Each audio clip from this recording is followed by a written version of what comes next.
You're listening to the SBP Podcast Mobile Filmmaking, episode 138, and I'm your host, Susie Botello. Wow, it's unbelievable that we're already in December. We're about to hit 2023. Sideways, horizontal, vertical, upside down, right side up, every which way you can. I want to wish you a very happy holiday to all our friends, our listeners, our guests, everyone who's here listening. I just want to wish you the very best of the holiday season. And also, may as well wish you a happy new year. I hope you've got a lot of creativity planned and you're already rolling with it. And speaking of rolling with it, let's go and talk to Alex.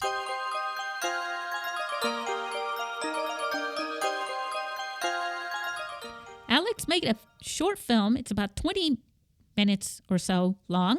It's a crazy little story that I think you're going to be really entertained by. You're going to be entertained by his stories. You're going to be inspired by his stories. But also we're including a link to his film down below in the notes. So watch the movie, listen to Alex, listen to how he made the film, and he's got some really good, inspiring advice for you and some tips that you'll want to hear. And one more thing, he also shares his contact information so that you can get in touch with him. He wants to hear from you. So if you guys are ready, let's get rolling. Let's talk to Alex.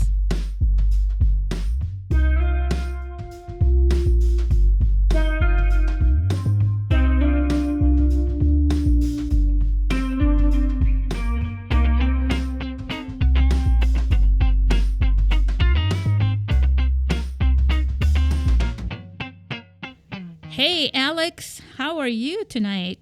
I'm fantastic. How are you doing?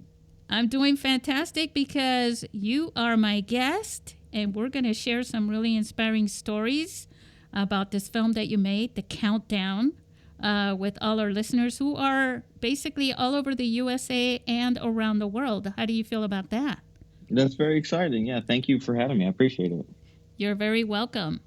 All right, let me share a little bit about the little bit that I know about you. Yeah.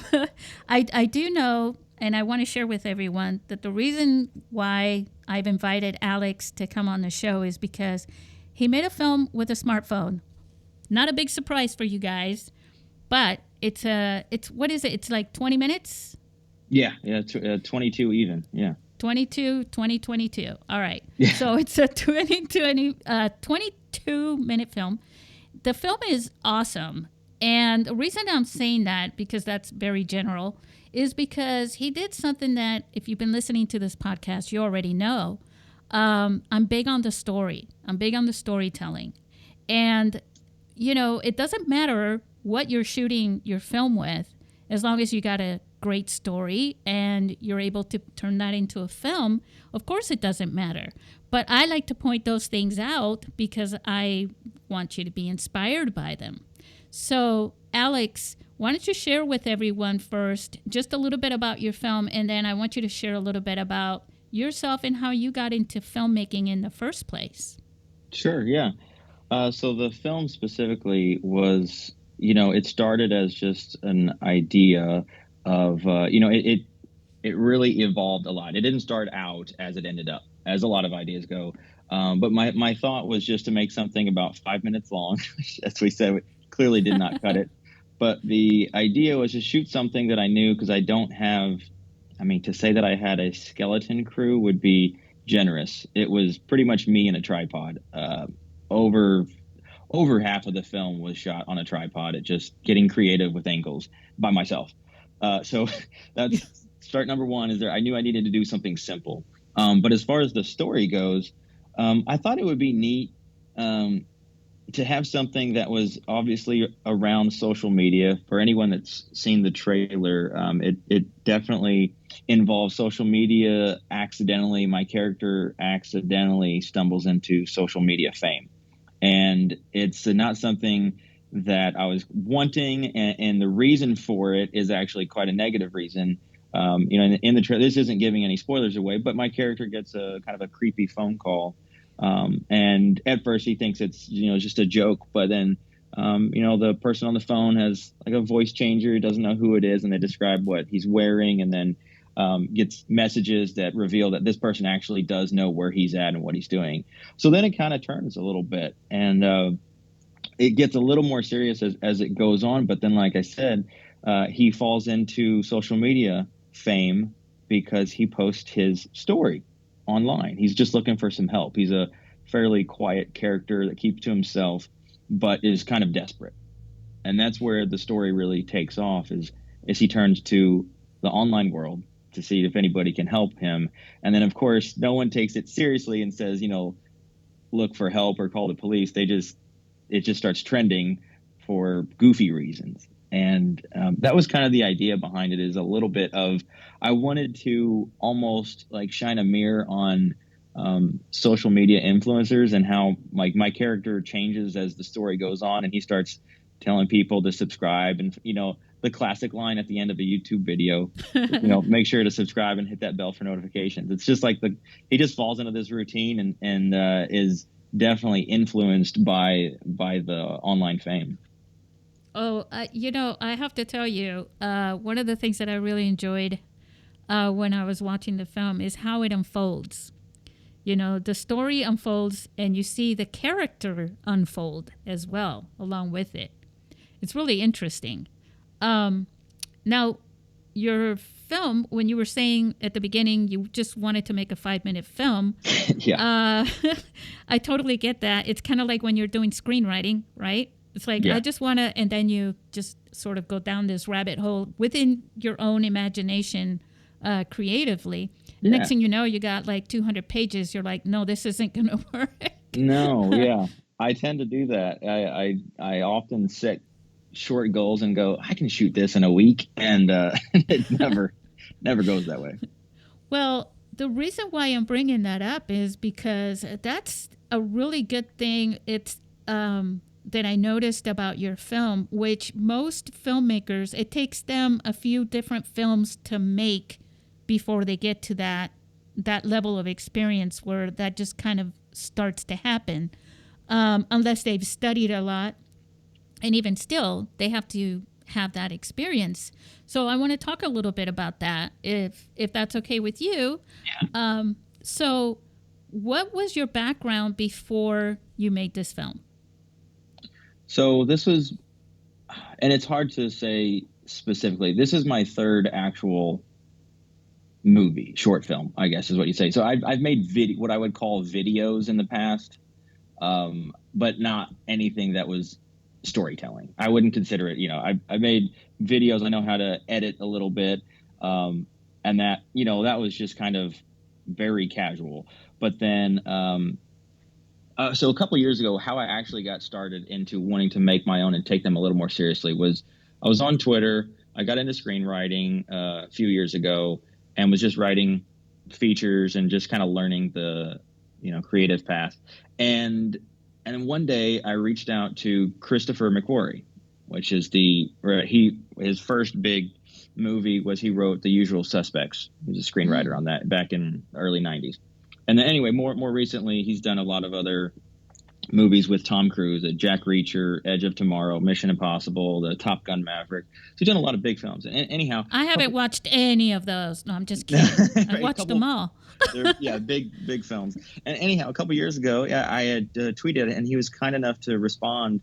I just had a quick question, and he said, you can, you see, good luck. He's very nice about it, but he said you can continue writing screenplays and hoping that someone gives you permission to make something, or you can go out there and do it yourself. And we talked back and forth briefly, and obviously don't have the money to make anything big.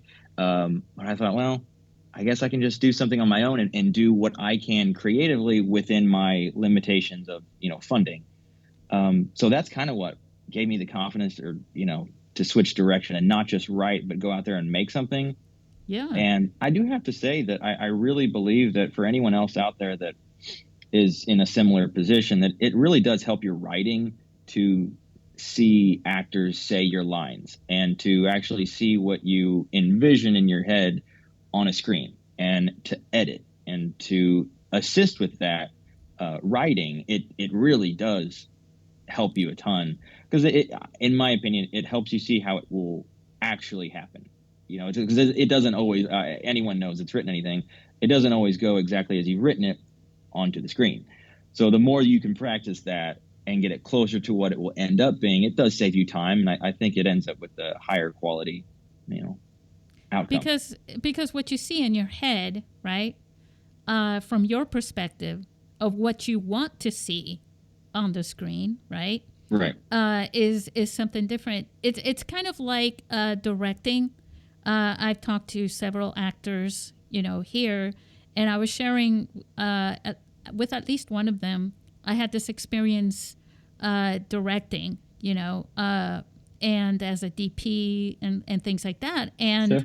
one of the things is I've never wanted to be. I took drama classes in high school and things like that, but I never wanted to be in front of a camera. I really don't like that, to be honest.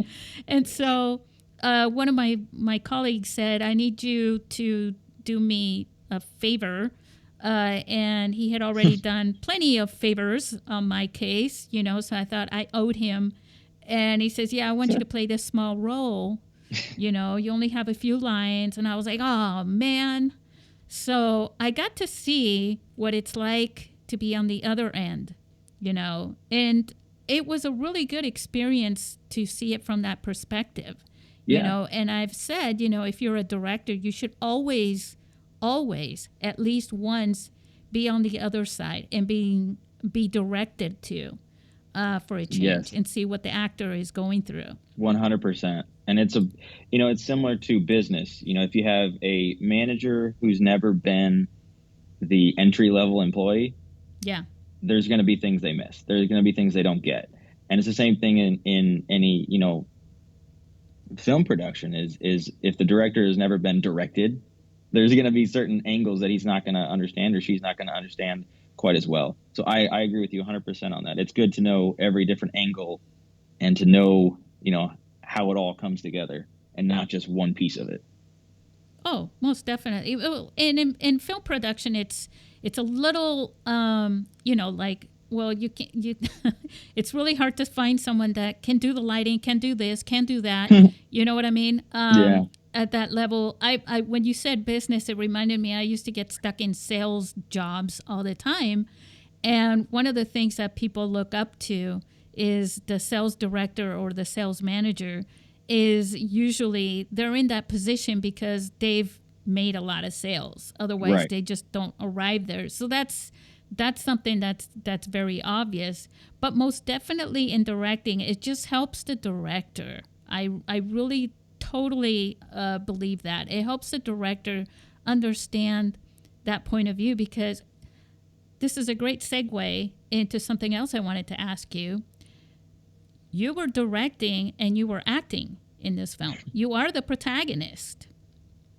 Share. Yes. Share. Sure. Yeah. Well, it's hard to know where to start with this. And like I said earlier, to say skeleton crew is very generous. It really was. And this really is not to toot my own horn, as they say, or brag at all. Yes. Writer, director, actor, editor. I mean, it was a solo project, as much as it really could be. Outside of my wonderful friends, family, coworkers, everybody that I knew that was, helped me out as far as acting in it. But as far as putting it together and making it happen, it was quite lonely. So direct. Yeah. The other actor that was in it the most, other than myself, his name's Charlie, and he played my uncle, Marcus, in the movie. And we've worked together on the other films I've done. And working with him is very natural. So as far as your question about directing, we work well together.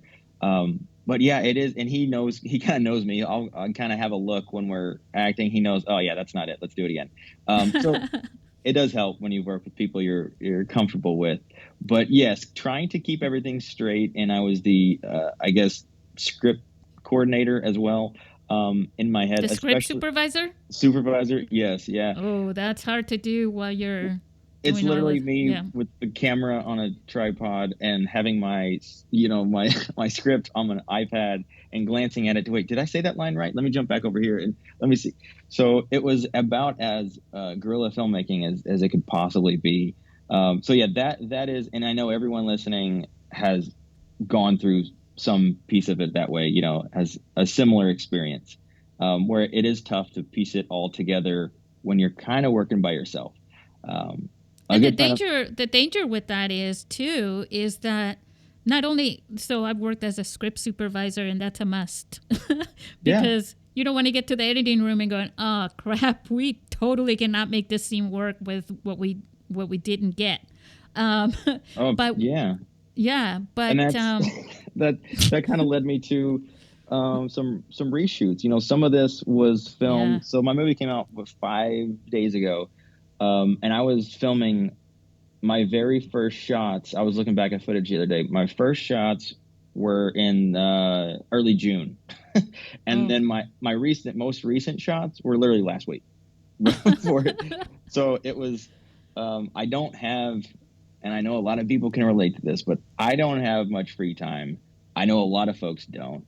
I have a family. I have a full-time job. I have things. I'm not able to take a week off and just film. And I know a Right. lot of folks can, relate. And we're all, a lot of people that are making films on their smartphones are kind of a lot of us are in the same boat. So when Yeah. you have to film, Weekends. yeah, well, yeah, and weekends, and coordinating with a lot of different things going on. I've literally filmed in between work and a meeting for work, and I've got 45 minutes, and I'm going to film myself. I'm going to set my tripod up. I'm going to get this shot of my car driving by because I need this shot before next Tuesday when I got to get the next. And it's like I got to wake up 30 minutes early to get this one shot of the sun here before I head out and get dressed for work, and it's literally as quick and speedy. Is the You know, I silliest way to make a movie. I don't want to miss this opportunity to talk about how cool it is that you could do that because you had a smartphone as opposed to another camera because you're Very in a true. situation where like, you know what, I'm heading back from lunch or whatever. I can kind of I've got a few minutes to shoot this or that. And if you're using another camera, that's not available right there and then, right? No, absolutely not. No, and yeah, to make it all match. I mean, there's no way I could if I had an actual crew. It would require lighting setup. It would require an actual cameraman, which does not exist in my world, and sound person as well. So no, if I needed all those things, I could not get a quick shot, and it would not match. But thankfully, since I did everything, and I'm not going to pretend like this was a big production. You're not going to watch this and get it confused with anything you're going to see at a movie theater. But Actually, no. I hold on a second. okay. Hold on a second because, like the living room, the dining room stuff that you were doing with your character, the uncle, right? Yeah, right. I was actually intrigued with the lighting on it, and you said you didn't use any lights. Zero. Yeah. So the lighting on that. Now I'm talking about the visuals, right? Sure.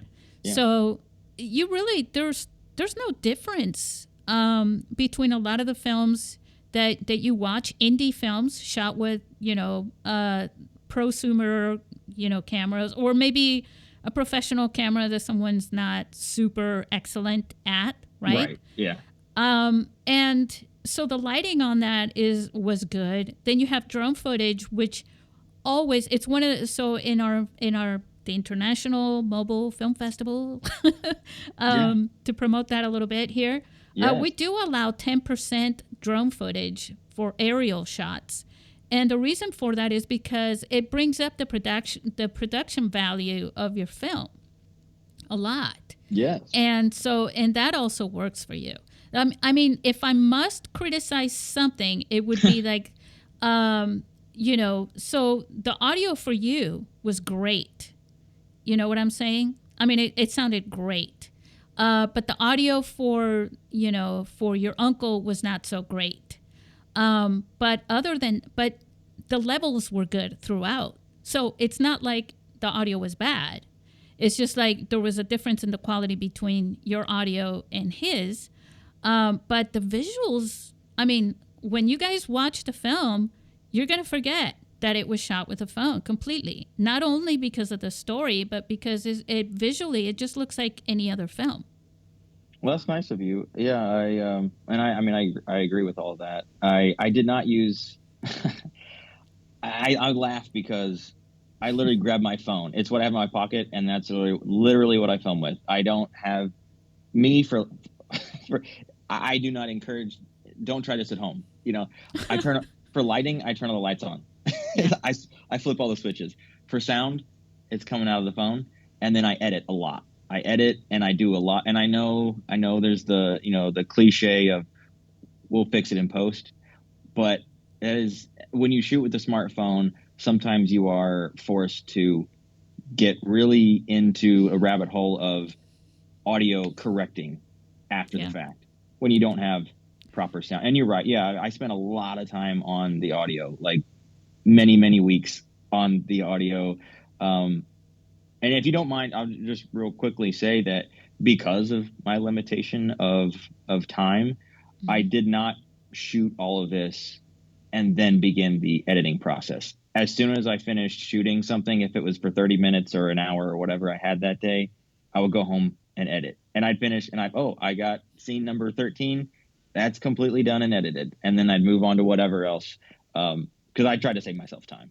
And not only that, but that's actually a smart move. You know, the traditional way of shooting a film where, you know, you've got an entire production crew for a couple of weeks, usually 3 weeks if it's like a feature film, right? When you have that, that's one thing. And then you're stuck with pretty much whatever you have. And then you go into editing and to post, you hand it to somebody else, blah, blah, blah. But if you're going to do it, if you've got a skeleton crew, no matter what camera you have, and you're able to watch everything that same night and start editing it, that's really smart, because then you can go back the next day and say, you know, really quick, we need to redo this one shot. You know what I'm saying? Yes. Because I know it can't be fixed. Absolutely. Yeah. And a lot of times larger productions, they will look at dailies and have a rough idea, but a lot of times they have to. No, it's not post, and they don't have the full picture. And obviously, they're too busy. I mean, they don't have the time. They're obviously, you know, filming with an entire crew. They don't have time just to sit down and look at it for a while. And then sometimes they're forced to do reshoots. Where in my case, the whole thing is kind of almost, you know, shooting and then reshooting. You know, I just kind of base it on when I get home. I didn't really. I try not to. You know, obviously, you want to get it the first time, but if there's something I miss, I'm going back. And I know I've got what I got to get the next time. Let me ask you something. This is going to totally change the subject a little bit.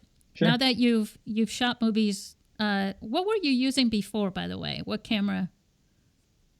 On other films? Yeah. Well, my first one, it's all on the same YouTube. Fisher Price. No, I'm channel. just kidding. Fisher Price. Well, they got a new model out. No, it was an iPhone 11 Pro was the first thing I made. So it was another smartphone. And then my second film. Do you care if I go a little bit into a quick backstory on the second thing I made? Please go for it. The second one and again, it's all the same YouTube channel. So if anybody that looks on there will see. But the second one I made was called Speechless, and it was written as just a standard storytelling, and, you know, beginning, middle, and end, regular like a movie. narrative film. Narrative film, regular, nothing too special. And what happened was, my family and I, we suddenly moved, had a quick decision. We moved states about 10 hours away, and about halfway through filming. So I had this, and it was kind of a quick move. We got an offer on our house, and just, you know, it was not planned out in advance. And so we moved, and then I find myself with all this footage on my laptop, and it's, you know, as you know, and everyone listening knows, you don't shoot a movie at, you know, beginning all the way to the end in order, you know, that you actually watch the movie. So I had random scenes on my laptop.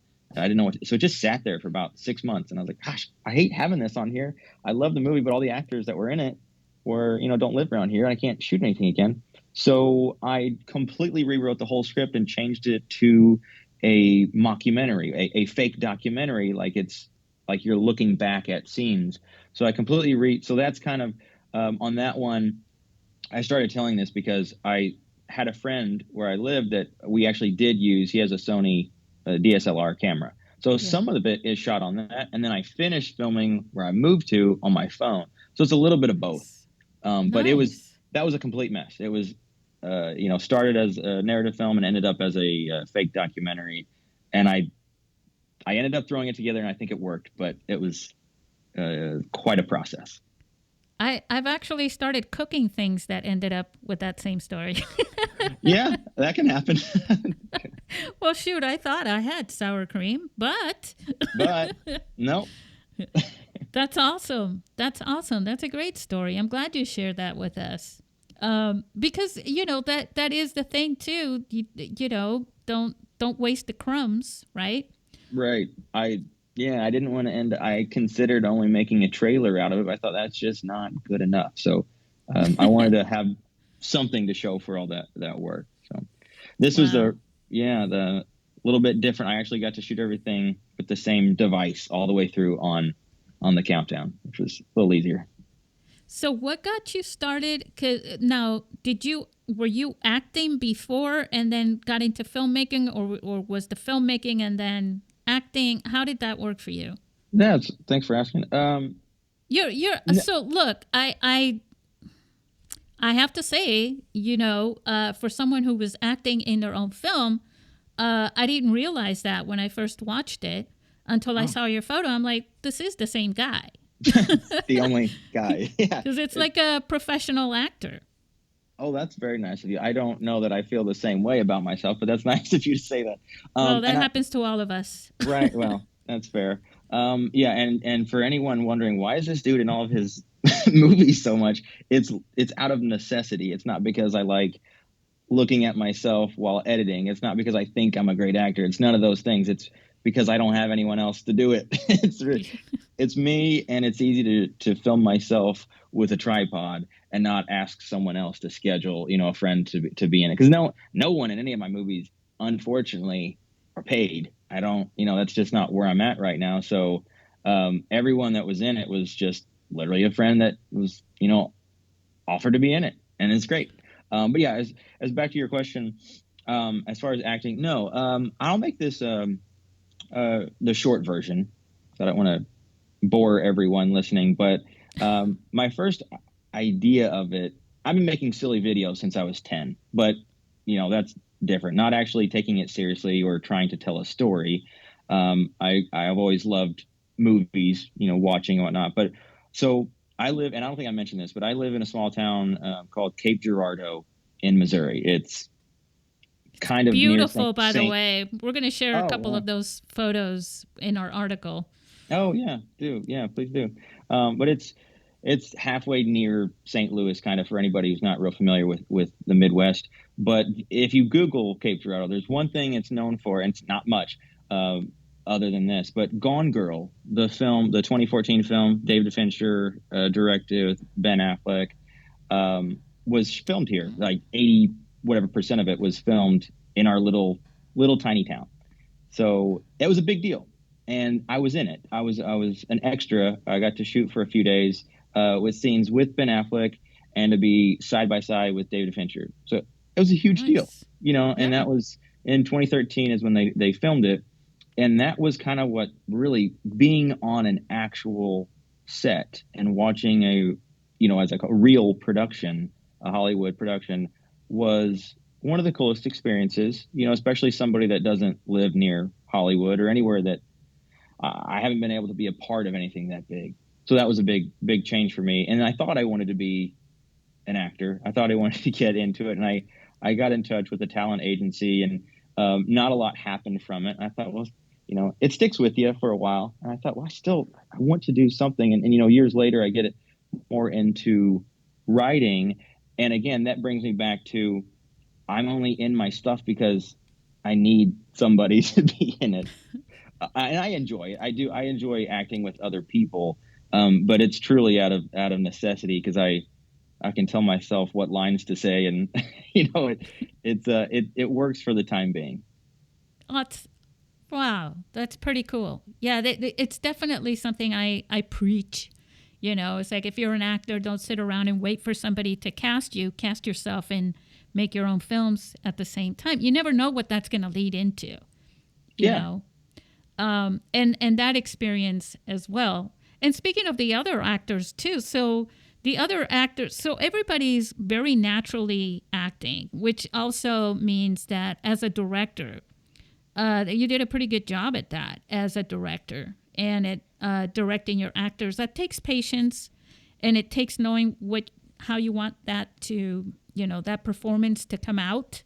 If I want to put it really blunt, what you want to get out of that. And so it takes a good director to pull that from people, especially from people who are either extras or have never, acted before. And that person, those people feeling comfortable to do that with you. There's a part in Alex's film when, because the story again is around social media going viral, where people are filming themselves, right? Selfies, doing what you see all the time on social media, and they're so natural. And I was like, it made me question this. So how did that work? How did that happen? Exactly as it would if it happened in real life. And by that, I mean, I texted, and some of those people don't live 20 hours away, live all over the country.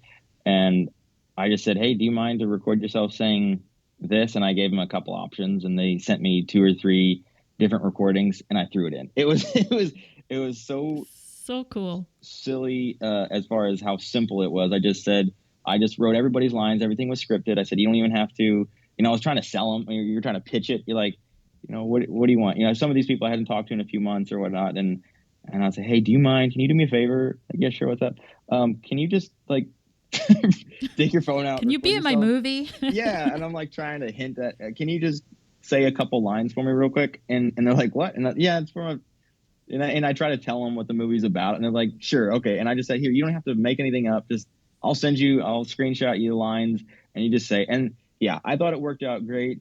And I hate to just talk about my experience only. I'd love to, if I could help anyone else that's thinking about doing this or already, working on their craft a little bit. If I could share something I've really learned that's helped me is when you are working with a skeleton crew, when you are having friends and sometimes unpaid actors in your projects, something that truly helps is when you're writing, you can't always know who's going to play those parts.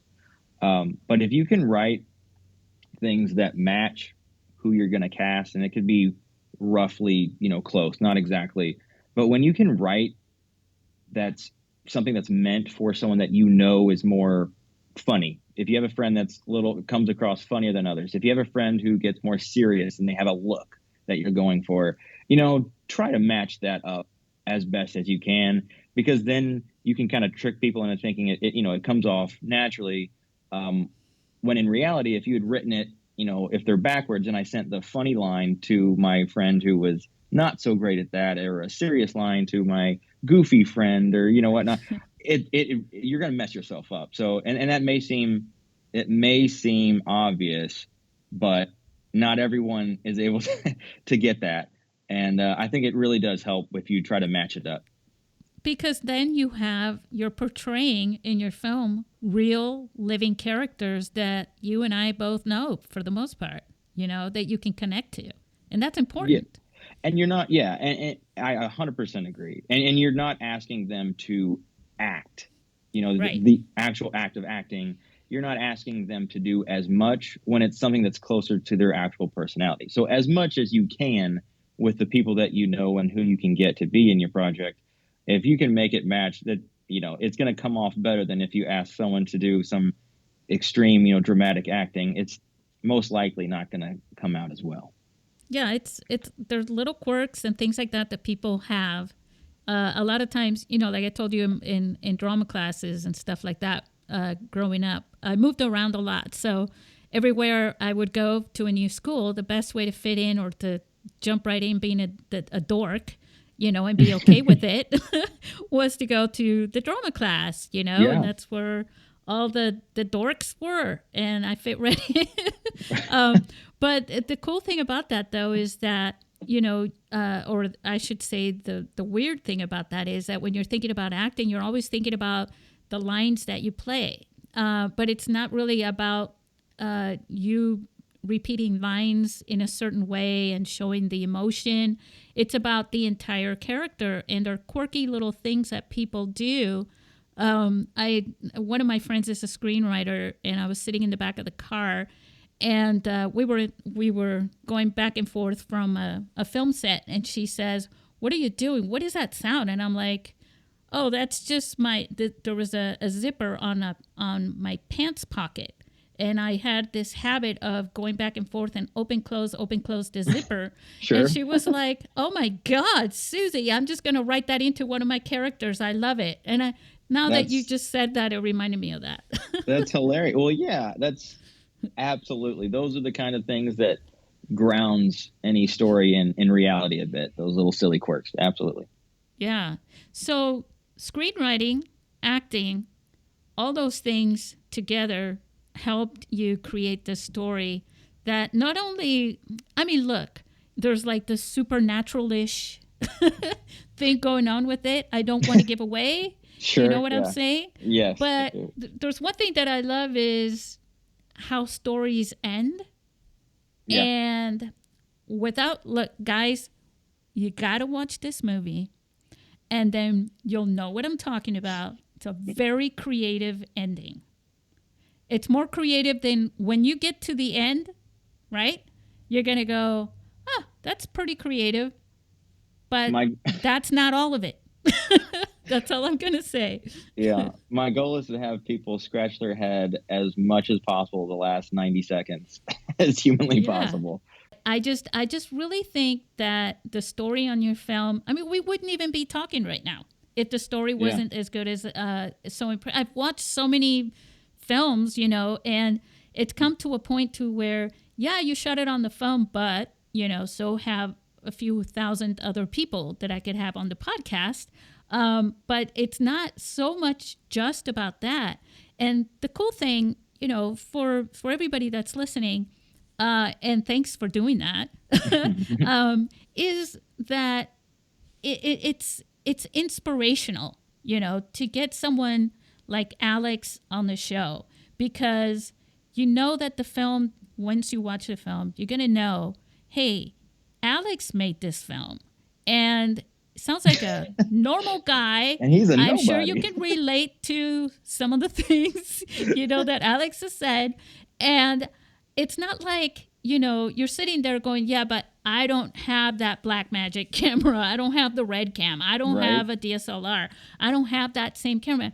You don't even have to have an iPhone, and here you are going, hey, I've also got a smartphone. If Alex can do it, maybe I can do it. Well, cut out the maybe and just do it, because you got to get started. And like Alex said, he made a few films before this, and he included his phone with it, right? Yes. Yeah. No, that's great advice. And if I could comment on that. Oh, I was just going to say, you need to add to this. Don't leave it all on me. Oh, yeah. No, what I would love to add is that everyone's approach to because this is clearly, this is my passion. This is my hobby, my project, what I love to do. This, unfortunately, right now this isn't paying the bills, but it's what I really love to do. And my point is, in my opinion, my approach to storytelling in general is story is king. And I understand that, you watch a Transformers movie, you watch a Marvel movie, as great as, and I like those myself too, but I'm just throwing those examples as those are very eye candy, I guess is how, you put it. But if the story is not there, as many films have found out by their loss, or, not doing well box office wise, if the story's not there, it doesn't matter. It doesn't matter how cool a scene looks. And I'm not trying to hate on any particular films. I'm not going to name any, but we all know films that look cool, but there's no content there. There's no depth. And what the point I'm trying to make is that if the story isn't there, it doesn't really matter the other quality. I mean, it may, impress people with certain things. Oh yeah, it looked great, but what I look for myself, that's what I'm trying to make. I'm trying to make stories that I want to see. And I know that there's other people out there that, there's going to be some people that feel the same way and are interested in something similar. So for me, I would rather see a story that intrigues me and that actually tells a beginning, middle, and end. And if it's a less quality, I'll take it over something that was, you can only shoot cool shots of the sun 50 different ways. And if no, if nothing happens, I'm out, and that's just me. And again, I'm not pointing fingers at anybody. Everyone has their own way of doing it. And I love seeing some of those films. But for me, that's why I've struggled so much with making a short film. I mean, my short films are the length of a TV episode. So I struggle to even call it short, but that's the reason why is I really want to tell a story. It's not just I want to get a cool shot of something. Is I want a proper storytelling, for when people watch it. I want them to be able to tell their friends, oh, this happened, then this happened, and that's what happened at the ending. I don't want somebody to say, well, I don't really know what happened. It kind of looked cool, but that's the whole goal that's my perspective. And the other thing is too, Alex, is you want people to feel things while they're watching it. And that's the entertainment value of any story, is that they're feeling things, that you're going through the emotions, even or the wow. You can feel things.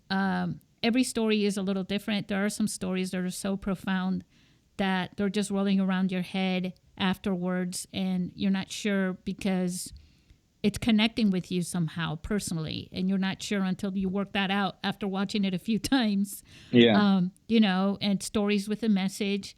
But there's also, all of them have to have some sort of entertainment value to it. And that is what keeps people engaged as well.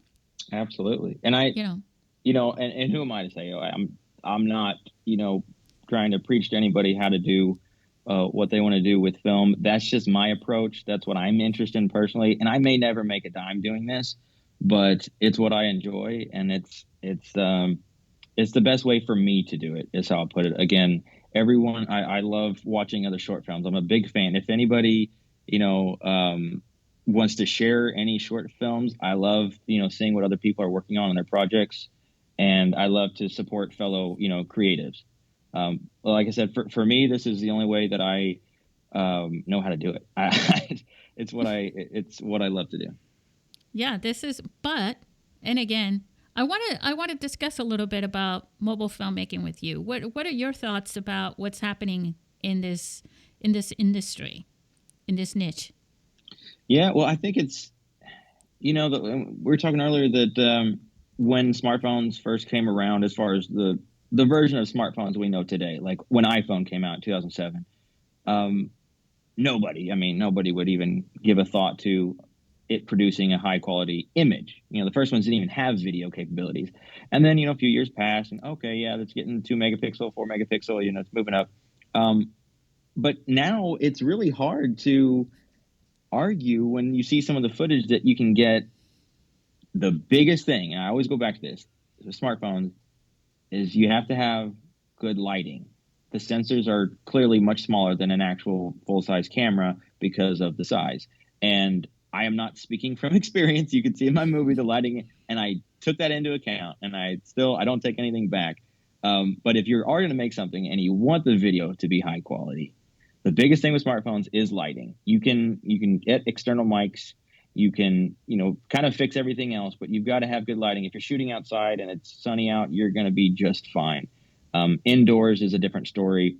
If you want it to be the same quality, that's the biggest, I think, limitation right now, is until the sensors get larger.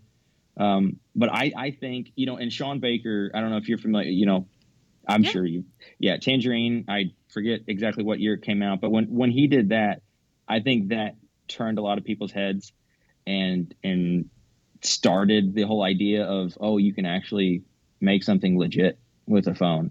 And that was a while ago. People really did not believe it until they saw a feature film, an entire feature film shot with an iPhone that went to Sundance and blew everybody away. Incredible. Yeah. Yeah. And ever, since then, there's been some other experiences with some higher end films being made on smartphones. Not a ton, but it does happen.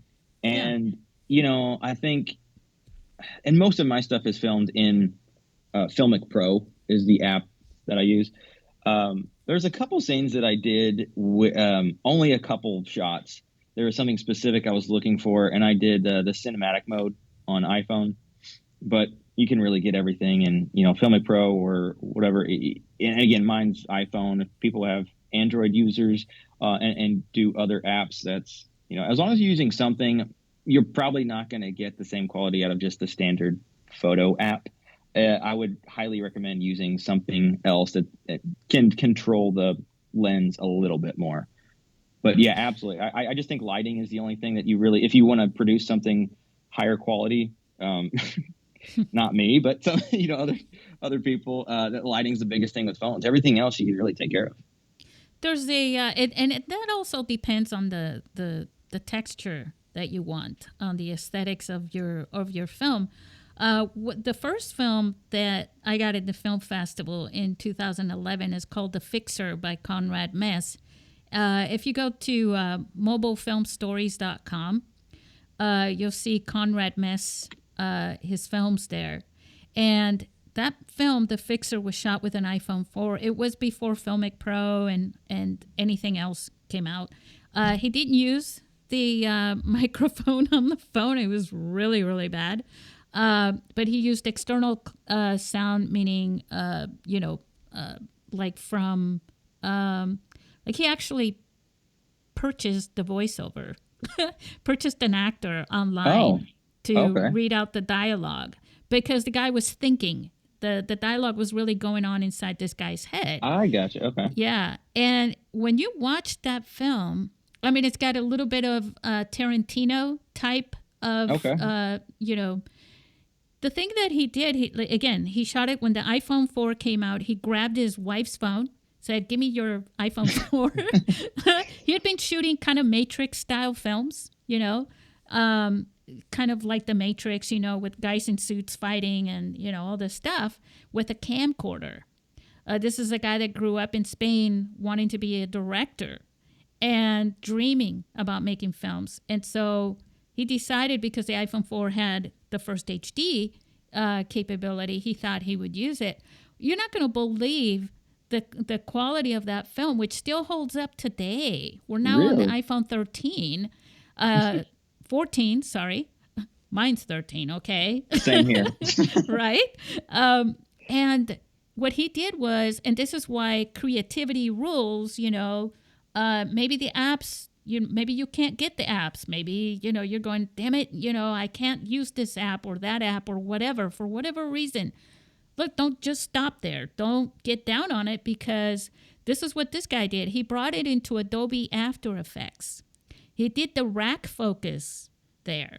He did all the colorizing, all the color grading for his film in Adobe. He did all the special effects with it, sound effects, and he brought that film to be what you expect to see in a theater, which is my definition of what cinematic means. Sure, it's something that you look at, you watch any film, and you say, this is the kind of film that looks like something I'd go to the theater and watch, for all its own little reasons and big reasons.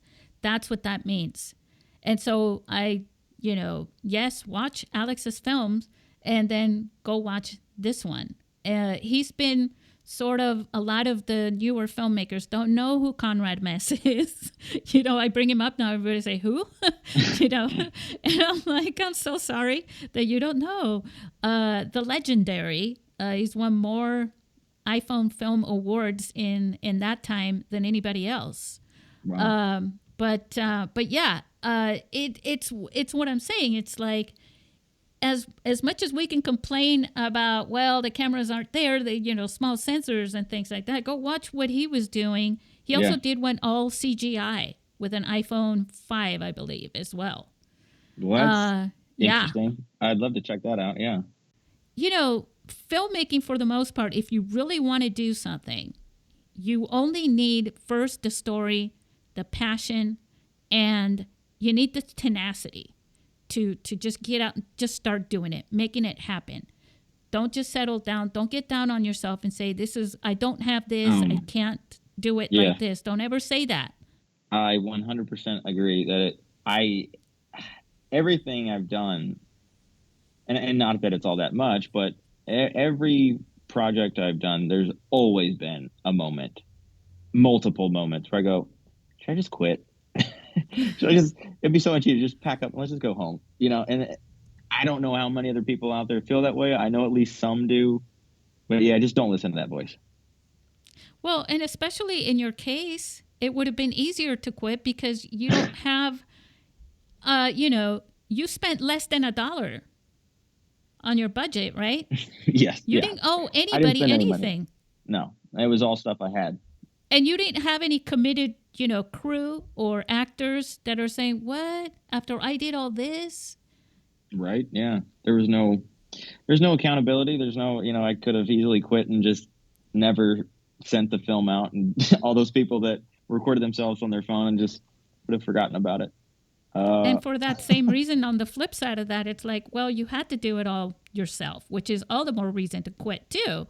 So yeah, I really, I applaud you for doing that. And it's one of the reasons, like I said, that I wanted to share you with our listeners because, I think we're at a time now where people are it's like an influx in a way.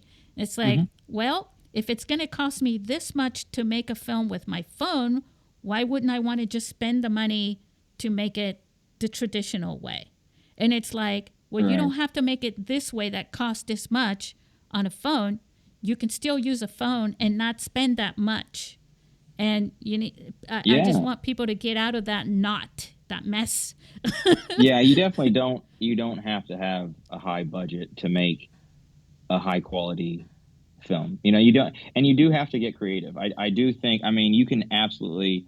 It sounds kind of cliche, I suppose, but I've heard quite a few people ask this question: is would you rather see Spielberg or insert whatever high profile name make a movie with a smartphone, or watch some random amateur filmmaker make something with like you said, like a high quality black magic or something that's high quality, high budget, $25,000 camera, right? But have no experience and have no or not no, but a lot less creativity and talent than someone like that. And clearly the answer is, I'm sure if Spielberg ever decided to, or anyone else, or my favorite is Christopher Nolan. If he had a phone and decided to make a movie, you better believe I would buy a ticket and see it every time. And I don't care, what it was shot on.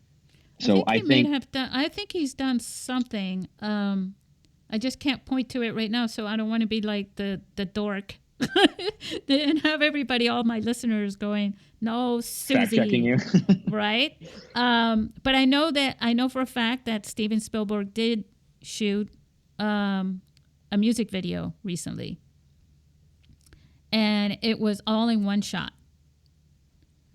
And he didn't use anything but his iPhone, and he had somebody push him on an office chair to do the.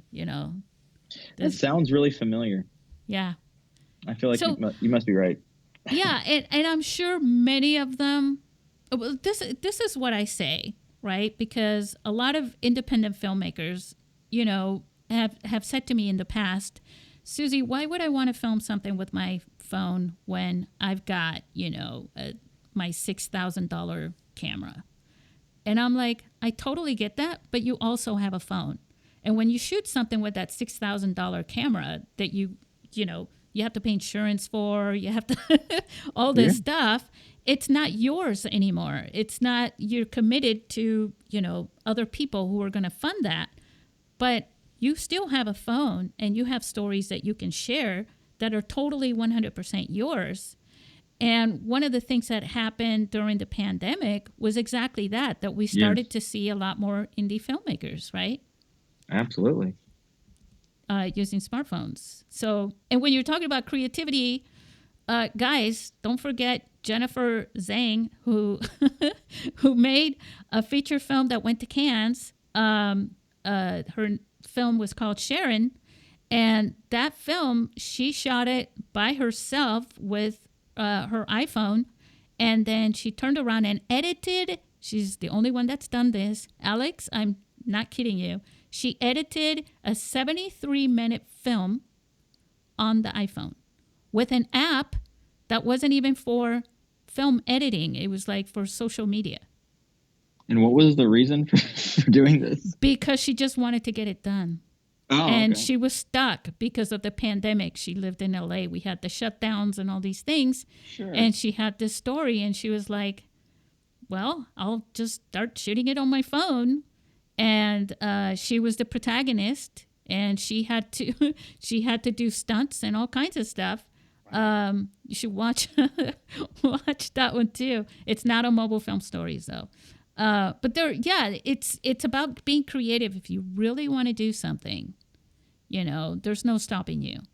Absolutely. Yeah, and that's exactly why I'm doing what I'm doing. Is the only thing, and I hate to put it this way, the only thing I would say that I feel like I've, gotten a little bit of a talent for, or that I've got a better understanding of now, is story.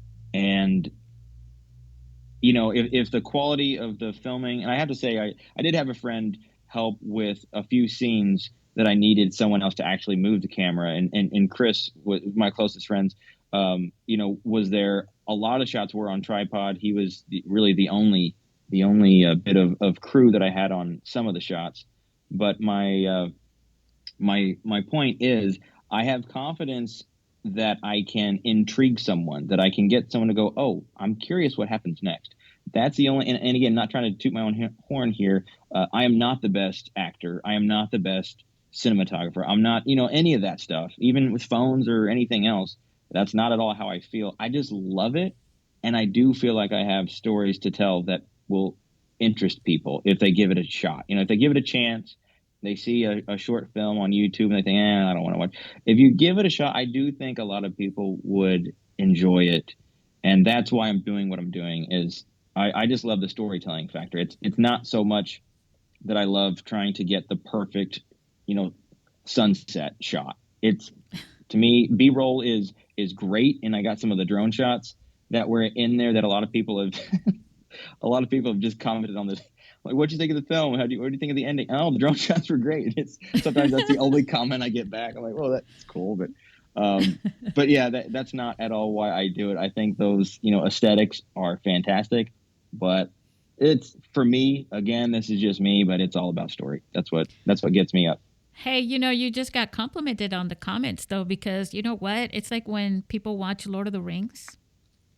People watch Lord of the Rings and they're not talking about, a lot of times, what do you think the comments were on that? Oh, I love the scenery. And, when people talk about cinematography, they're just talking about like the mountains and the fields. Well, yeah, you've got a point there. Yeah, because see, this is another thing, just to wrap this up. When you make something, don't keep it to yourself, show it to people. And I mean, if you're proud of it in any way, shape, or form, two things can happen. They'll hate it and you go, well, it looked good to me, but nobody else likes it. Or the other thing that can happen is that people see it in a different way than you do. Most likely that's always going to happen no matter which way that happens. And when they see it differently, then you get their perspective. And kind of like, Peter Jackson. Oh, people love Lord of the Rings because of the scenic shots. Yeah. It's like, even though that is it, they had to get to that scenic shot because they were following the story along. Yeah, well, you're absolutely right. Yeah. And I do think that any filmmaker at any level, whether you're a nobody like myself or you're somebody like Peter Jackson or anywhere in the middle, I do think, because I'm a pretty objective person. I try not to get emotional. I can, like I said, I'm happily willing to admit I'm not the best actor or cinematographer, any of those things. But I do think it's important to remember that film in general, like any creative art, is very, very subjective. I think it's Mm-hmm. very important for people don't get too down on yourself if you didn't get the shot just right, if you didn't say the dialogue just how you wanted to. I think it's important to remember that some people will appreciate it more than you realize, and others may not. And the people that don't, you got to remember that if you look on IMDb, even The Godfather or even The Dark Knight or whatever, insert any high ranking movie still gets negative reviews. A lot of people hated The Shawshank Redemption when it came out. Don't forget that even some of the best movies ever made still get some negative reviews. So of course, whatever you make will have people out there that feel that way, but don't let that stop you. Yeah, it's also the timing. There are movies right now that are a big hit that people are going, oh my God, I never even watched this film before because I heard people say so many bad things about it. And those same people are watching it today because of the things that are connecting with them today. And they're seeing it completely different and they're loving those same films. So sometimes somebody goes on there, they watch your film, maybe they've had a bad day, they got fired or something. They go to escape and they watch a film and they're going to take it out on you, Yes. So don't take that too hot, and remember that you're learning every single time. Any famous director will tell you that their last film that grossed a gazillion dollars at the home box office and all that stuff, to them, it doesn't mean that. It wasn't, there were things in it that they didn't like, they didn't get to do. Film is an art and a science. It's both those things together. Yes, it's subjective, but it's also, you have to be objective to it because there's some certain rules that you kind of have to follow in the Sure. storytelling, of course. But it is very subjective at the same time. That's what the challenge is and why it's so attractive if you like a challenge. And if you're creative, that's part of creativity is the challenge. That's what motivates you, right? Yes. That's 100% partly why I took this movie on. And I won't go down the long story on this, but real quick, um, I did take it as a challenge to make a movie that I wanted to make. Obviously, my best. That's the goal. With every next project, try to get better than the last. And Yeah. I didn't even search to try to rent a high end camera. I wanted to make this on a smartphone, and I took it as a challenge to try to make the highest quality thing that I could make with not spending a dime. Like that was kind of my internal goal was not to spend any money, only make do with what I already owned, and this is what I came out with. Well, and now you're in the podcast. And next is, I don't know, Saturday Night Live or something. I don't know. This definitely has nothing to do with what I was trying to get out, but you know what I mean. CNN or something. I don't know. Sure. Yeah. Hey, Alex, what is your handle for Twitter? Twitter is A Reid the writer. My last name is Reid, so it's AREID the writer. Okay, cool. And then on YouTube? It's the same handle. I know YouTube recently added it to where you can have a handle now, Yeah. and it's the same thing. A Reid the writer, and it's the channel is just called Alex Reid. That's the title, but the handle is A Reid the writer. Awesome. Well, guys, I'm going to put the link in the show notes so you can watch it right off the bat. So as soon as you hear that little song, you know which song I'm talking about, right? So, hey, Alex, I appreciate you being on the show. And everybody get in touch with Alex. He just told you he'll watch your films. He'll watch them all more than I will. I'm so busy with the film festival right now. I get a lot of people going, watch my film. And I'm like, all right, I love you all. I'm going to do everything I can. I get no sleep. I'm familiar with that. Yeah. But Alex will watch him too. And you've got an awesome storytelling guru here who will watch your films. But more than anything, ask him questions. And who knows, maybe you guys can collaborate on a project together as well. And I am not at all thinking highly of myself, but if there's anything I can do to help fellow, short film creatives out there, I love to help. So whatever I can do. I thank you so much for having me on the show. Hey, let me ask you to do one more little thing, something we always do. Like in your film, right? In your film, you have this little thing that you do What is that thing that you do when you're ending on the YouTube? Jack 2.0 out. All right. So say goodbye to our listeners. All right. Jack 2.0 out.